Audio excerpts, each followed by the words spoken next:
আরে রাফি ভাই, কি অবস্থা? কিরে বাহাদুর, কেমন আছিস? এই তো ভাই, আরে দেখো আপনার সাথে ভালো হইলো আরো। আরে ভাই, টাকা পয়সা কিছু জমাইছে বুঝছেন, হুম। 10 লাখের মতো বুঝছেন। এখন ভাবতেছি শেয়ার মার্কেটে ইনভেস্ট করব। শেয়ার মার্কেটে? আচ্ছা, কোন শেয়ারে ইনভেস্ট করবি? একটা শেয়ার দেখছি ভাই বুঝছেন, মোকলেস কোম্পানির শেয়ার। ভাই সেই বাড়তেছে খালি, বেশি ওই দিন হয় না বাজার আসছে যে, কিন্তু ভাই সেই বাড়তেছে খালি, দাম খালি উপরে উঠতেছে। এখন সুযোগ ভাই, এখন যে কিনে রেখি না, সেই দামে সেল করা যাবে। মোকলেস কোম্পানি? শুধু একটা শেয়ার ইনভেস্ট করবি?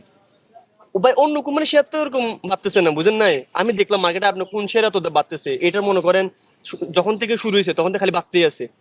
তো এটাতে ইনভেস্ট করা আমার মনে হয় সঠিক উপায় হবে, আপনি কি বলেন? কিন্তু তোর শেয়ারের দাম যদি পড়ে যায় একবারে? শেয়ারের দাম, শেয়ারের দাম কেন পড়বে? এটা খালি বাড়তেছে না। ওই, এই তোরা না কইছি সবগুলো ডিম এক ঝুড়িতে না নিয়ে আসতে। এইবার বুঝছেন ভাই, ডিমের মতো সব টাকা এক কোম্পানিতে বিনিয়োগ করলে মুকলেস লস করলে আপনার সব টাকাই ডুবে যাবে ডিমের মতো। ভাই এভাবে তো ভেবে দেখি নাই। বুঝছিস এবার? বুঝলেন তো ভাই, ডিমের মতোই সব টাকা এক খাতে বিনিয়োগ করলে ঝুঁকি বৃদ্ধি পায়, এতে খাতটি ক্ষতিগ্রস্ত হলে সম্পূর্ণ বিনিয়োগই ক্ষতিগ্রস্ত হয়। তাই আমাদের উচিত বৈচিত্র্যায়নের নীতি অনুসরণ করে বিভিন্ন খাতে বিনিয়োগ করা। ফলে একটি খাত ক্ষতিগ্রস্ত হলেও অন্য খাতের মুনাফা দ্বারা তা পুষিয়ে নেওয়া সম্ভব।